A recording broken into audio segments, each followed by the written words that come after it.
Welcome to the Keeping the Nostalgia Alive show. I am your host, Billy Powell. You're listening to this probably on the Podbean app or on the internet at Podbean. And please go to Keeping the Nostalgia Alive. That's all one word, keepingthenostalgiaalive.podbean.com. And you can hear over 170 interviews associated with the great game of basketball. Most of them are about basketball, 6 degrees of basketball from the state of Indiana. We have a few baseball ones in there. We have a couple musical ones in there. But I love to keep the nostalgia alive so I can document the past so the future can remember. So with that being said, I'm really excited about today's guest. And my wife one day told me that she goes to these. I've been in Houston, Texas since 1996.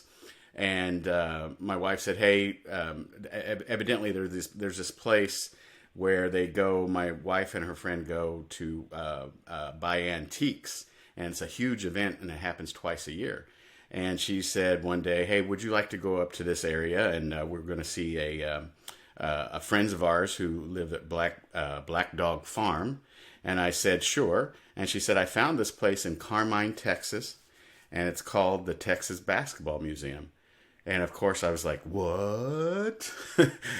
Please take me there. So today on our program is the curator of the Texas Basketball Museum, Bob Springer. And he has done a great job. It is fantastic inside.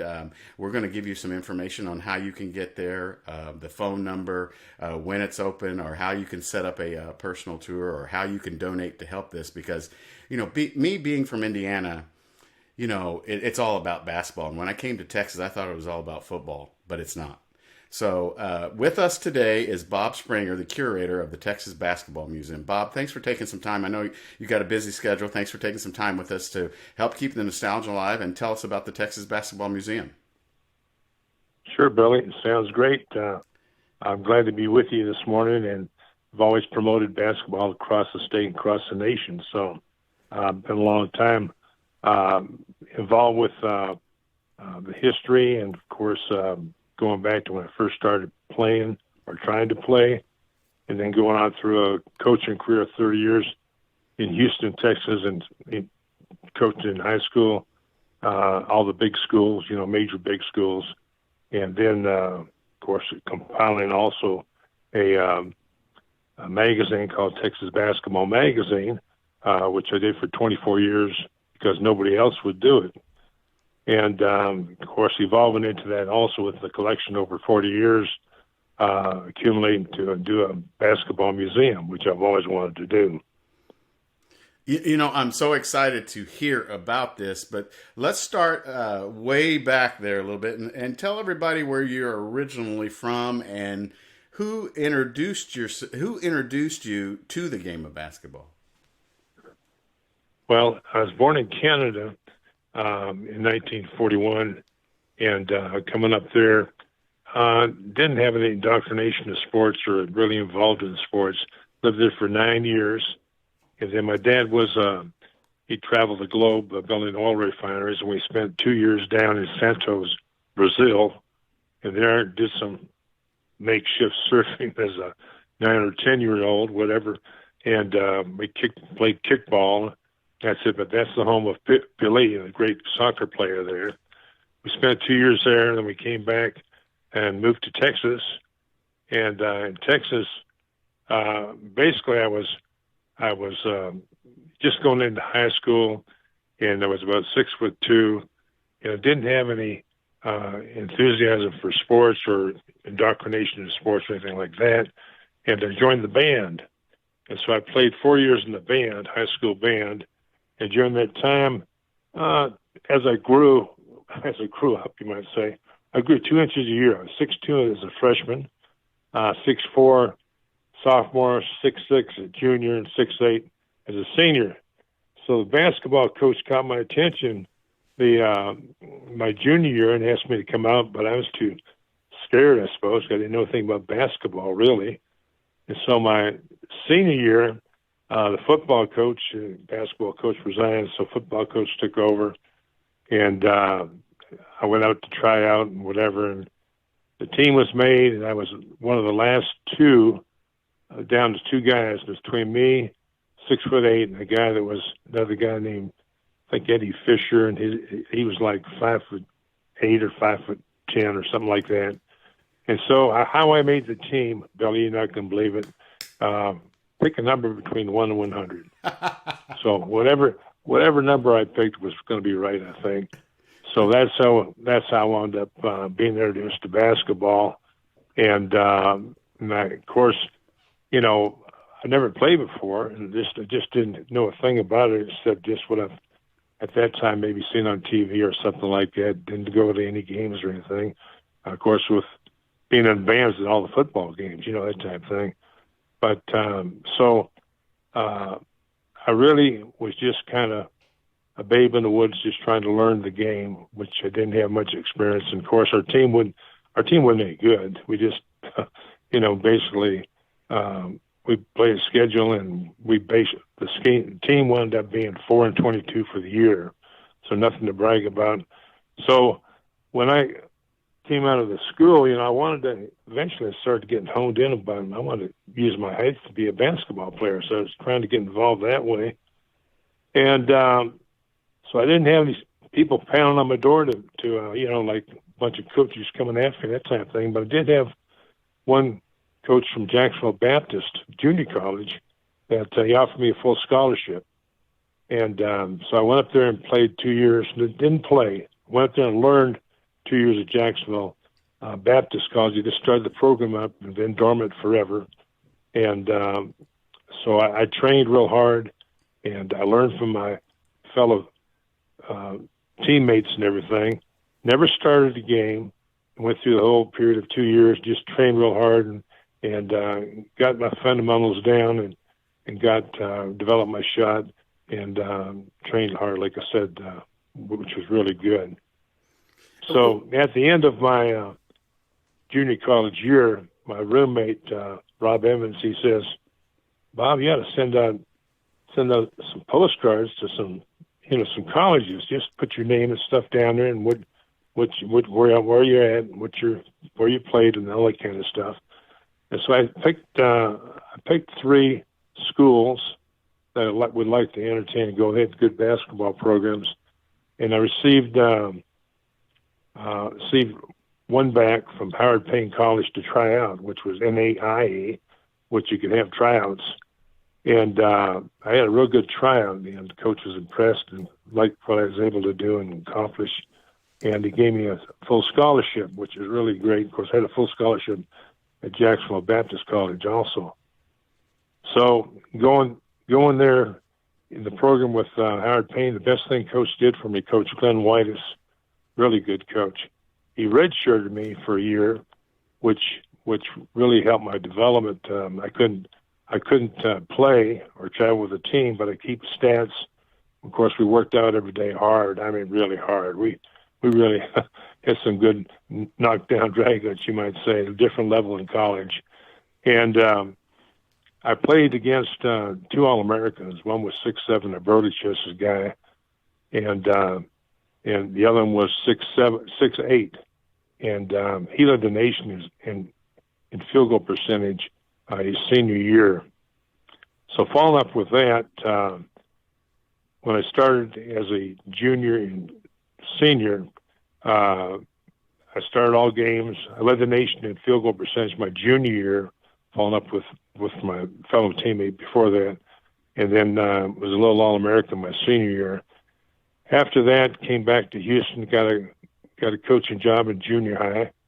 Coach Whitus had asked me to come on and be on his staff here, but I was just getting married, and so I was looking to try to settle down and find a job to make some money and raise a family, this type of thing. And moved to Houston, where I got a junior high job, and then went into after a few years, got into high school, and over my 30-year career as a high school coach, I coached at Sam Houston High School for 7 years, Dulles High School for 8 years, and Memorial High School in and out for like 13 years.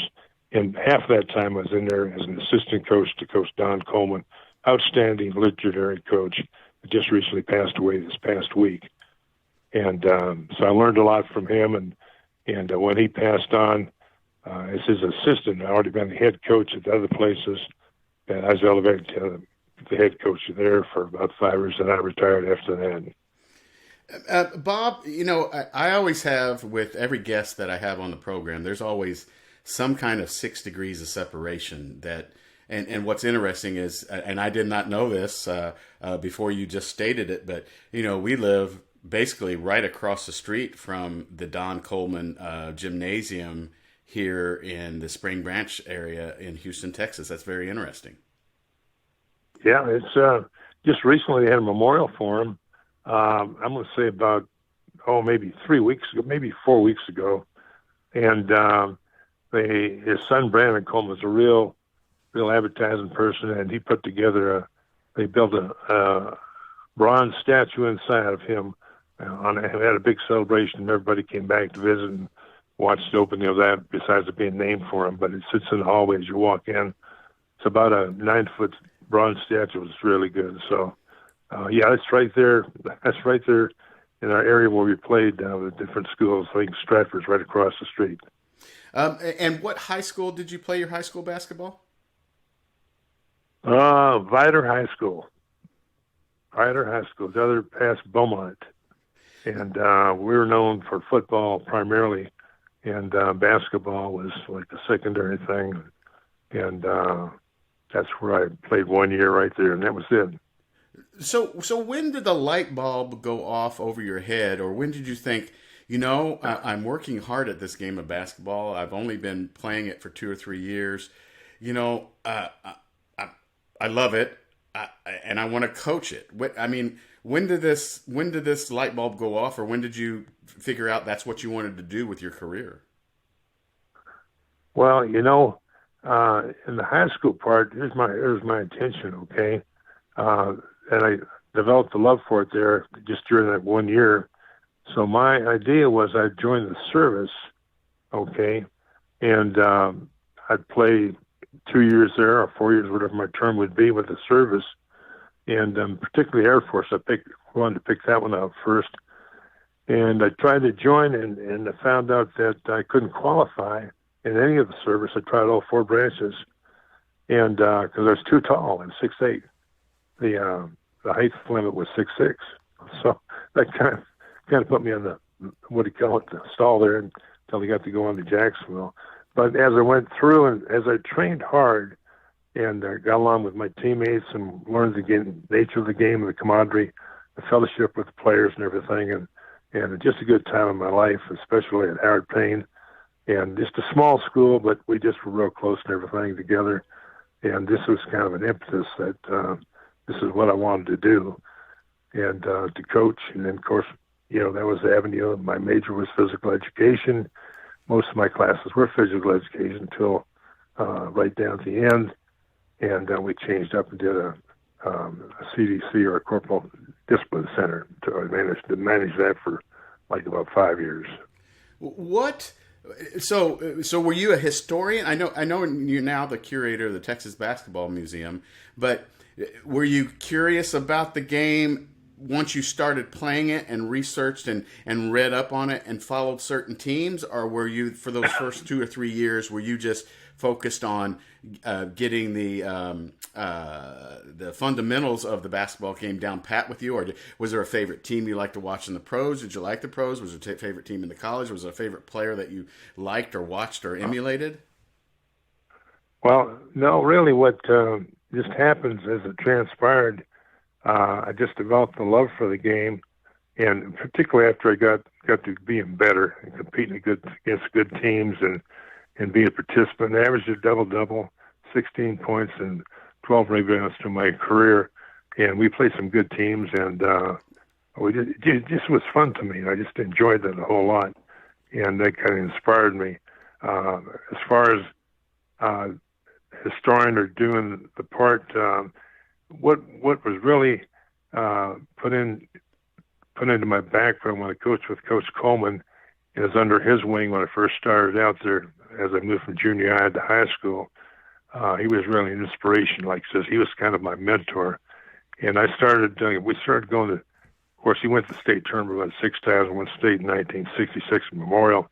But we'd always go to the state tournament. So I have gone to 50 state tournaments until recently with my legs, and we moved to San Antonio. The tournament did, and I couldn't do it anymore. So, but that inspired me to really being a professional and being involved with Basketball Coaches Association, TABC, that's our local one, and the Texas High School Coaches Association, which I've been a member of for 50 years also, and I'm a lifetime member of TABC, our Texas Association of Basketball Coaches.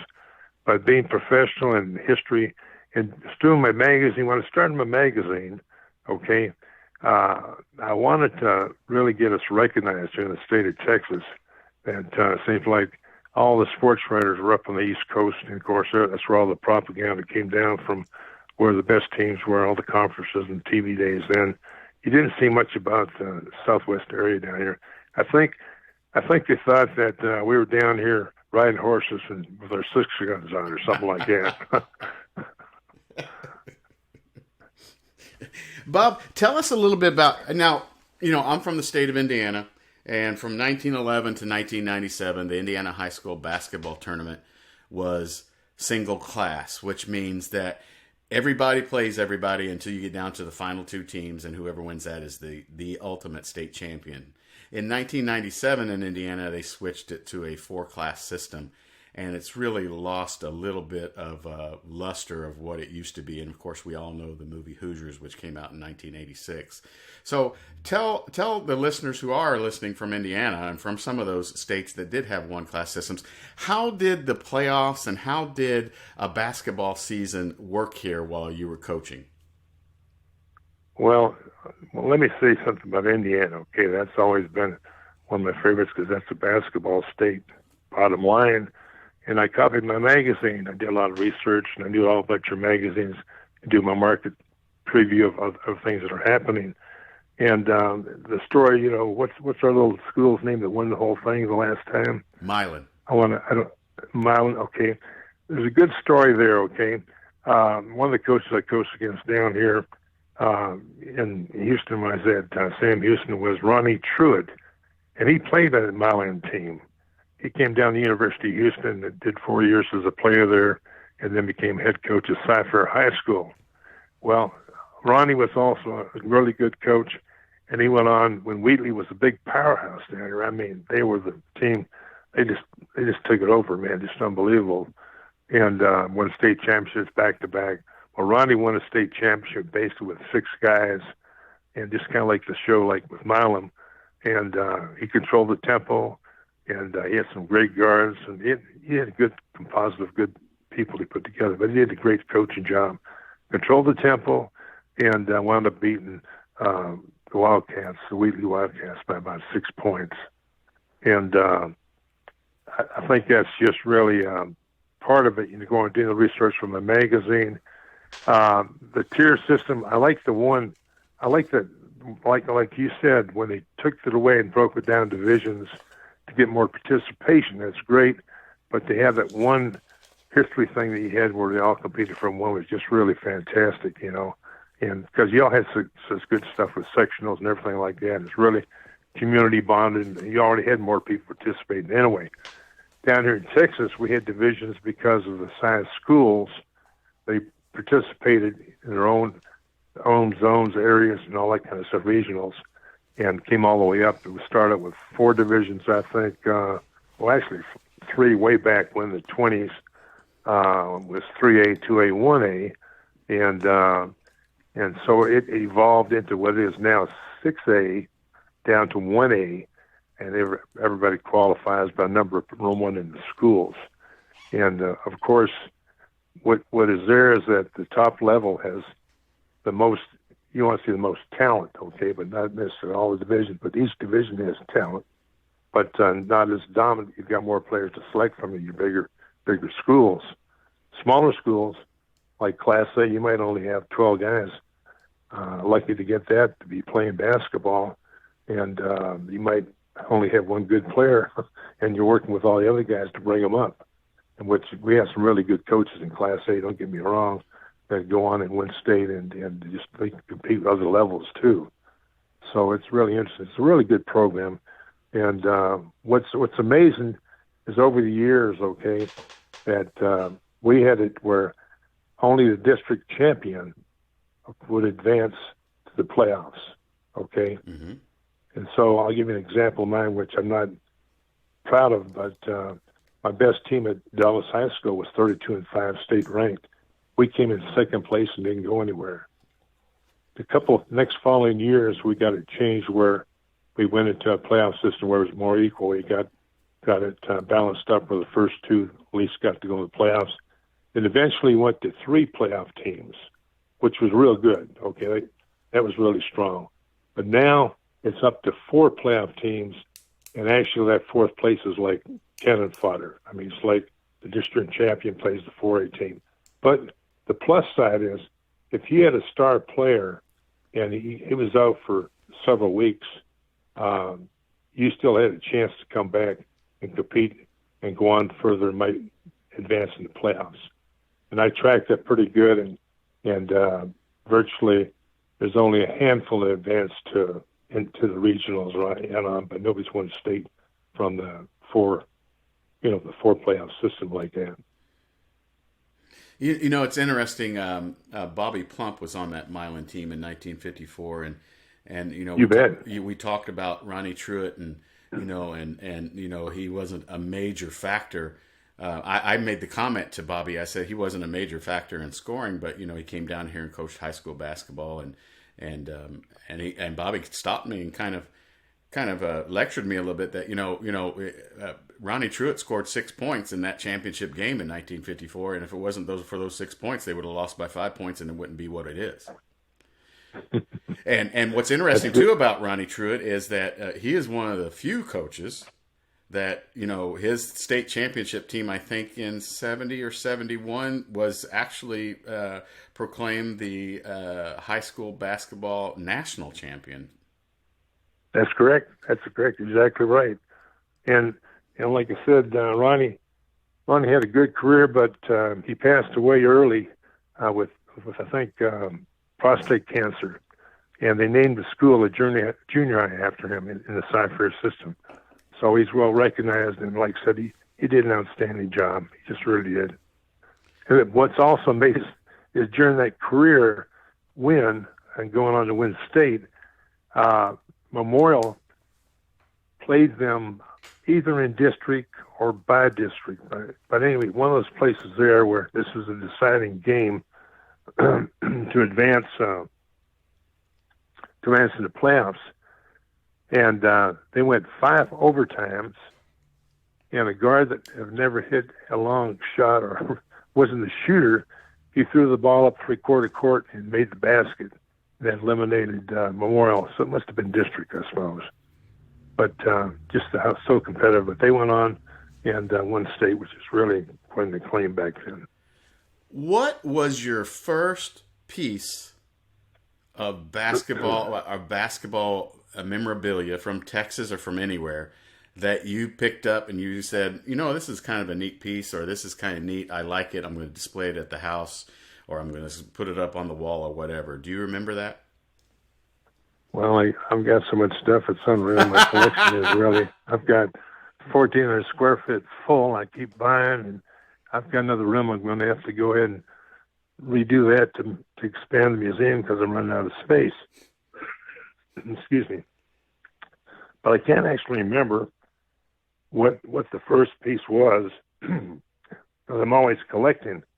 And but I do have some significant pieces in the museum that are my favorite. Like I've got in other words, the building burned down today.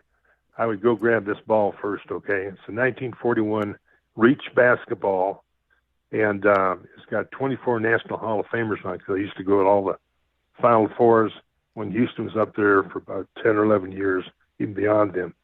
But when we were up in Denver one time, okay, I was up there as a vendor with Shoot Away, and was up there telling my guys, we were talking to a few of my friends there as vendors at the exhibit, and said, "I'm taking this ball. I'm going to go to the main hotel, and down in the lounge area downstairs, I'll be sitting there with the rings on, Hall of Fame rings, ready for the reception to bring in the new inductees to the Hall of Fame. I'll see if I get me some signatures." So one of the guys popped up and said, "Well, hey, you ought to get Red Auerbach to sign the ball." And I said, "Sure, when are we going to find Red Auerbach? What's wrong with you?" He says, "Bob, he's sitting 4 booths from me down over here." And so I says, "Wow." Well, I made a beeline over there, and sure enough, there was Red Auerbach sitting in a big chair, lounge chair, smoking a stogie, and he just finished up with a couple of fans, and he's signing New Balance shoes pamphlets when they came out. So I came up on his blind side, and I touched him on his elbow, and I said, "Coach, have you ever seen an old ball like this?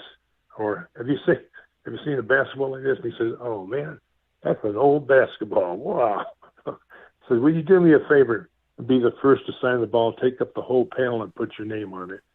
And he was glad to do that, because I'm going to have a museum one of these days. And he signed up for me, and nice and big, and it's just a really good piece with all the other people on there. Hank Iba, Frank McGuire, Ray Meyer, just on and on. Just got a bunch of really good folks. John Kellner with the Minneapolis Lakers, and Slater Martin, of course, from our hometown here in Houston. And just a really good piece. But that's one of my favorites. So, Bob, let's go ahead and delve into this. You tell Red Auerbach, I'm going to start a museum. Where does this idea come from? When does it kind of come into your mind? And how does while you're coaching, are you still formulating this? Give us a little bit of rundown of how. And I've been there, and it's a fantastic place. And the 1,400 square feet, man, if it could be spread out, oh my gosh, I can't say enough good things about it. But it is crammed with just great items of the history of basketball in Texas, and I'm so surprised of the 6 degrees of separation from basketball in Indiana. But when does all this appear, and when do you think of it, and tell us about this idea and how it churns and how you map it out and how it is today. Well, what happened is I've always been a collector, you might say, and I started collecting even antiques. So I got an antique shop also, but I've always collected. And of course, basketball has been one of my main loves, you might say, besides my wife. And probably started collecting charms and basketball cards, and the little charms they give away and they put on your letter jacket, or you give them to your girlfriend or something like that, little basketball. So I accumulated a collection of that, and of course, basketball cards back in the 80s. So it was in the 80s. Basketball cards nobody cared about them. I mean, football or mainly baseball, that type of thing. Football is big. But basketball, you can go in the shop. I might only have $20 in my pocket to spend and everything. One time I went into the shop, to give you an example, and I came out of there with 5 Pete Maravich cards, his rookie cards. Oh, wow. For about $5 a piece. And I said, I just kept collecting stuff like that. Books, all these little paperback books that were on basketball. You don't see them anymore now. But I'd collect all those, anything to do with basketball. Claire B., you name it. Any authority, anything, any piece of paper, anything, I would collect it because I just loved it, just kept collecting it and evolving, and of course, doing my antiques, and it kept spreading out, and eventually wound up with moving up to Carmine, Texas, where we have a big antique fair that's like twice a year. It's one of the biggest in the nation, and we have thousands of dealers come down there and put their wares out, and all kind of venues and stuff. So we've got an antique shop, just like the museum, basketball museum. It is stocked full of stuff too that I've collected over the years. And so, with my idea in my back of my mind, so I've got so much stuff at the house that I just, I've got to be able to display it. I wanted to be able to have a museum one day because I've collected so much basketball memorabilia. And I was thinking, boy, I'd have to get a piece of land, build a building, and that's, it's kind of far-fetched to do that. And I had a place picked out in Burton, Texas, just 7 miles down the road. It was beautiful. and it just looked like perfect place, but too expensive. I could have fundraised and probably done it, but so I just kept going on with the idea and the idea. And then right next door to my place at the Basketball Museum, Albers Butane, the main person died, and the daughter and brother had custody of it. And I tried to buy it from him because the place, after a couple of years, was just getting run down and getting dilapidated and just a sore sight, you might say. And it took me 2 years to come back and make him another offer. And then I told him I want to do a basketball museum. We'd have ground top carmine included in there also. This is prime space, because the girls won state championships back in 66, 70, and 71 with 3 different coaches. And that's back when they played 6-on-6. And they had some really good teams. And so I made a nice display for them also. So in putting that together then, all right, it took me about 2 years to get the building and buy it. And then I had to start laying it out as to the way it would work, how it would run to lay it out. And I didn't have, I had to build my own cases there around the side. And this happened by, I don't know if it's luck or just me foraging around or finding things. But so I went into one dry goods store there in Giddings, Texas, and it was closing down. It was the end of the sale. The only thing left was something nobody else wanted. And they had 4 12-foot by 3-foot width that were counter displays and about 36 inches off the ground. And said, well, that's what I'll do. I'll buy those. I got those, and I got them to the museum. I got them in there. And space is really tough because it has to be done just right. And my idea was I'll put these older cases on top of them and display like that, and that looked pretty good. But the only problem is, how would I move them to get back in the back to load them up? So my wife came up with this idea and says, Bob, you ought to cut them in half. I said, sure. That's what I did. I cut them in half. And there was another store, hardware store, that went out of business in Giddings, and I got all kind of stuff there. I bought shelving. It was like probably 12, well, it was actually 16-foot lengths. It was already varnished on both sides and everything. I must have bought 20 pieces of that, and that's when I wound up finishing my cases around the side they're in with the tops and the bottoms. And they had to go find glass. I'd go find glass wherever I could get it and donate it, whatever, and stuff like that. Then I'd have to cut it to fit and put rails and stuff in. That made the show display cases. And of course, I had older display cases I found, and this thing certainly worked out good to make a good display like that. And then just, like I said, been collecting basketballs. I probably get more basketballs than anybody. And I keep looking for them. I've got about 14 old basketballs that are in the 20s or teens. They're lace basketballs that I've acquired, and they might wind up being deflated, and I'd have to take them apart and stuff them with paper or packing beads, that kind of stuff, and relace them, and they turned out real nice. But it's just the love of the game. I just always wanted to share with people, it's a little tradition, pass it on and let people know where it's come from and show how good we were at one time, and we still are, and just promote the sport. That's what I do. I guess I've been saying, how do you pronounce Carmine? Is it Carmen? Is that how you pronounce it? I've been pronouncing it Carmine. Actually pronounce it Carmine. Carmine. Okay, Carmine. Yeah, like the red color. But what the deal was, they had way back when the town first started up, they had a problem between 2 zip codes. There's 2 towns that sound together, and we had the right name, but so we had to trade it off and make it Carmine or Carmine, where it was Carmine before, and we wound up with that name. So that's what the locals tell me anyway. So it's worked out good. Location's good. The gentleman across the street that built a nice restaurant and the nice place up front. He was a civil engineer and did a super job.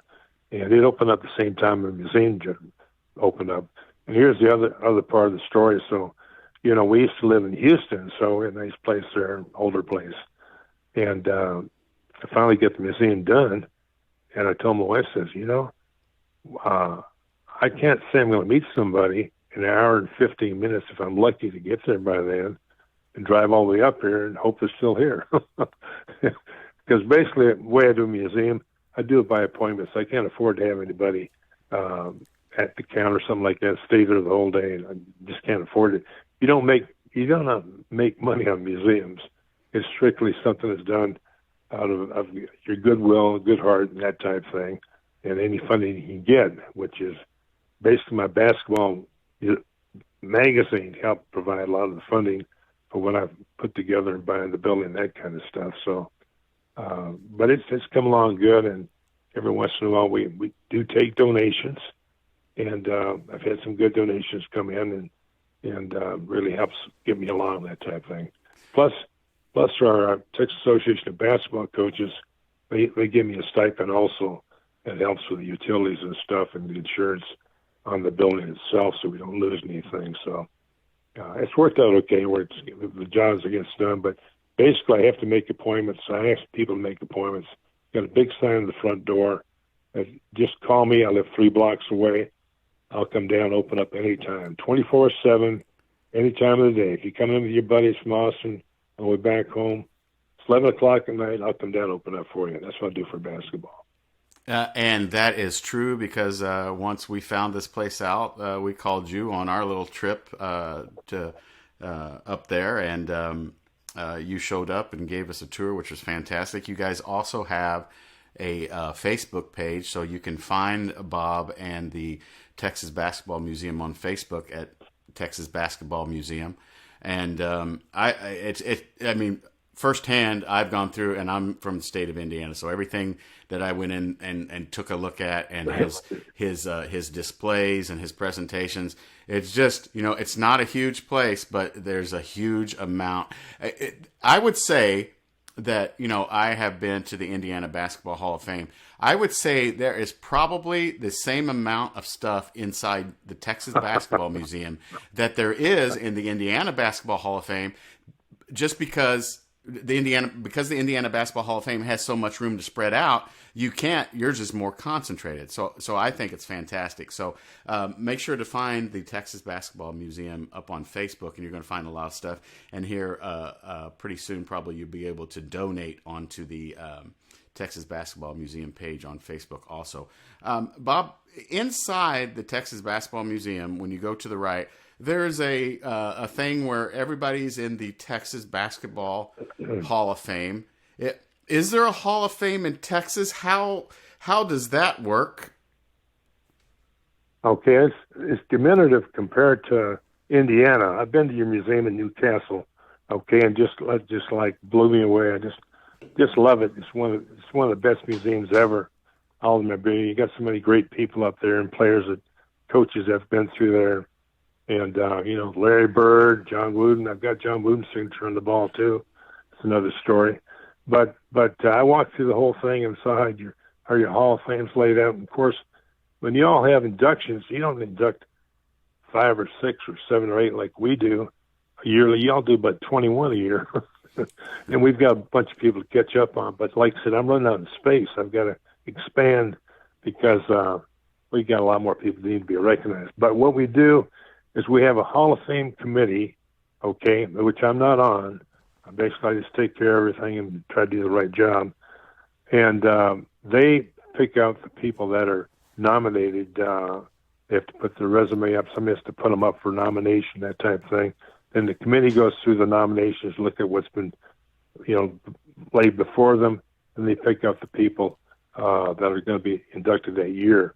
And it'll range from usually try to get at least 1 or maybe 2 women, and then the rest are gentlemen, and players, coaches, predominantly, and a good mixture and everything. And that works out really good. So that's kind of a little format, but it goes through the Texas Association of Basketball Coaches. They have that Hall of Fame committee, and that's where you find me with the museum too. So then there, you have wall space and you have them on your wall inside the Texas Basketball Museum. Is there another place in the state of Texas that those people who are in the Texas Basketball Hall of Fame. Is there another place for that, or is it just your place that has them shown? This is the only museum in the state of Texas for basketball, and it started in '71 with the inductions and everything, and it actually started back. It evolved from Athens, Texas, to Dallas, Texas, to Waco, Texas, to finally wound up in Waco, Texas, and a nice edifice called the Texas Sports Hall of Fame, all sports. So back before they developed that, the man important was Charlie McCreary. He's passed on, but he's a really nice gentleman. He loved tennis as much as I love basketball. So there's like a quadrant off there, like a string of buildings there that he ran, that he put this stuff together with the basketball museum and the tennis museum. And he got them to build the building, okay? All right. What happens now, okay, in the museum, how they do the things that they do to try to raise some money to support this nice, beautiful building and pay for what goes on, is they really emphasize the pros, and they emphasize the colleges, and they sell tables when they have an induction up there, and then you get to rub shoulders with the guys and shake hands and buy memorabilia or signatures, this type of thing, and that kind of sustains them and gets them buying everything, and which is what they have to do yearly, which they do a good job with. It's a good visit, a nice place. But for our basketball museum, when I used to go up there and walk through there, I liked the place, but the only thing that showed up for basketball was I would tell people, says, I've got more stuff in my master bedroom. That's about the size they had displayed. And it said they just didn't have it all out there the way it should be, that I thought, So as a coincidence, our executive director of the TABC, Rick Shirley, we were talking and said, Bob, we're gonna have to move out of the museum. They're going to double our rent, and can afford to pay the rent. It's too much. I mean, they wanted to double it, so they need more room for football, I suppose, or whatever. But so I told Rick, says, well, Rick, I'm going to do a basketball museum. I'm in the process of doing that. I've got a place for you to come. So use it as a little leverage and, show them that we'll move if that be the case. And that's what happened. I wanted to take my big enclosed trailer and get the whole thing and bring it on back to the house. And then we got it all set up and everything. So, but it took a while. It took about a year to remodel the place and get it all located and go through all the stuff and get it sorted out to put in the right place and everything. And that's kind of the way it is right now. But I do need to expand, I'm afraid, and I have to figure out how I'm going to do that with that room. I can't see the flow in my mind right now, but the space is valuable. Too, it's, you also have, which I think is very unique. You have a great display of Pete Maravich items. I'd like to know kind of like how you got into the love of Pete Maravich, and also for those ABA people, you even got a little bit of an ABA section there in the museum. Well, going back to Pete Maravich, the basketball museum is all about Texas players, high school players, coaches, contributors to the pros, and that's the emphasis. But I have national stuff in there, like the display I have for Pete Maravich. Well, the all-time best players ever. He's doing stuff before anybody thought about it. The most dedicated person on the court that could do amazing things with the basketball, not just shoot the ball. Even though we averaged 44 points a game for all 3 years as a varsity, even averaged 44 as a freshman too. They don't publicize that much, but just an awesome player, and he's just always been one of my favorites. And I'll pick up stuff like I'll go to auctions or go to estate sales or wherever I can find it. And I'll buy stuff that the last thing I got was a Kurt Nowitzki jersey, framed jersey I put in there, having some from the Dallas Mavericks. And I've got a lot of Houston stuff. I don't have quite as much stuff from San Antonio, even though they probably won more, NBA championships. Houston's got 2 and Dallas got 1. They've got about 5, I think. But try to give equal billing even for the women. Of course, I bought 20,000 basketball cards at one time. Got a deal, talked the guy into it and told him what I was going to do with it and everything. My idea was to go through it and find all the guys from Texas high schools that went on to play pros. It took me about a month to go through them, and I found 300 cards of former high school players that made it to the NBA and played for 1 or 2 years or whatever, or he's still playing today, But that's back from the 90s on, and of course I've got a basketball card collection that goes back to the 60s, and I've got every year. He just catalogs. I've already got them boxed up and everything. Every year I've got cards for each one. Sometimes I've got multiple years of cards that I've collected over the years. Not shown, just put up in cases and trunks that I have in another room. So it's been something I just love to do. Just I've always collected magazines, got the picture on the front, maybe a Sports Illustrated every once in a while, but just significant things over the years. I just kept collecting, this thing I could find. And was basketball inspired, So, like I said, Larry Bird's one of my favorite players. Today I like the Big 12. I like Kansas. I like Texas Tech. I like Baylor. There's a lot of good teams in Big 12, so they're kind of partial to our state. So I like that a whole lot. And as far as players today, Jimmy Butler is a Texas player. He's pretty daggum good. Of course, Chris Bosh, there's all kind of players we can mention, but he's currently still playing, changing teams. He's still with, I'm not sure what team he's with. He's jumped around a little bit here. But it's just really amazing that a lot of talent. Right now we rank probably as one of the top 3 in the nation in regards to basketball, the size of our membership with TABC, and probably the number of people that are coming out of Texas that are playing pro basketball is quite significant. Bob, do you guys do you have any children? Yeah, I've got a son. He played basketball and didn't like to do his career on it or anything, but he's up in New York, believe it or not.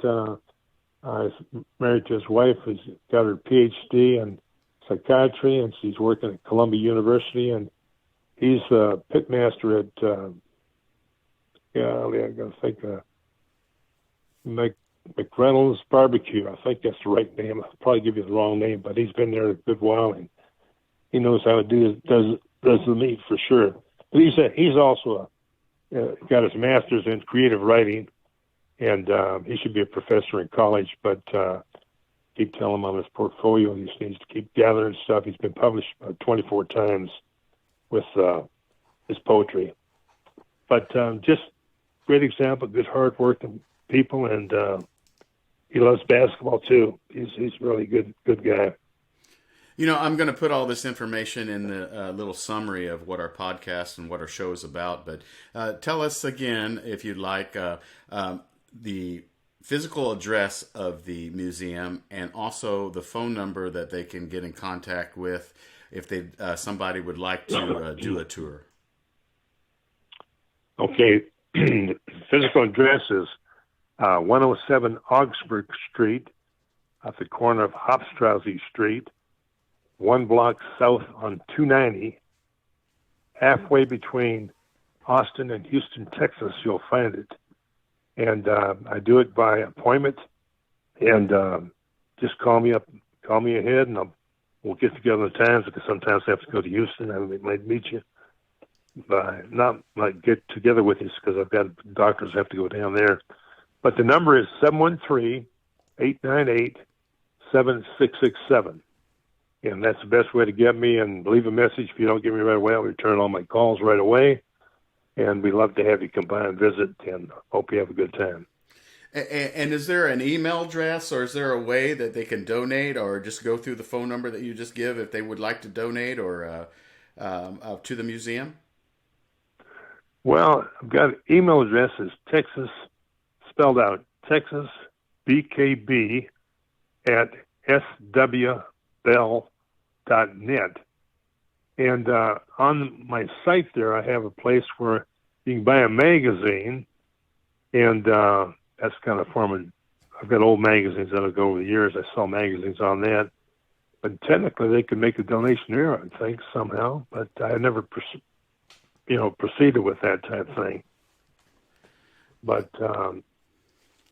we welcome donations, or they can just mail it to P.O. Box 401, attention Bob Springer, Carmine, Texas 78932, Texas Basketball Museum. And that way they could just send me a check. That'd be fine. I'd really appreciate that, and we definitely put to good use. Now look, I'm from the state of Indiana where it's basketball crazy. I'm a basketball nut. I went there. I've been to the Texas Basketball Museum, guys, listeners, and I unfortunately and fortunately went with my wife. So that means my time was limited at what I could spend at the Texas Basketball Museum. I could have spent the whole day there with Bob and going through stuff. And the amount of stuff, I'm telling you, if you live in Texas and you want to do a day trip, if you live in Houston, you want to just, Houston, Austin, anything, and you want to do a day trip and you love the game of basketball, this is a fabulous place to go and just to check it out. Bob Springer does a fantastic job of being the curator, and I can't say anything more, and I can't wait actually to get back up there. So I know we went a little bit long, Coach Springer, but I thank you so much for your time, and hopefully we can get this out there, get some stuff going for the museum, and see what we can do with your future plans. That sounds great, Billy. I really appreciate you calling me up like this and interviewing me, and I wish you a blessed day.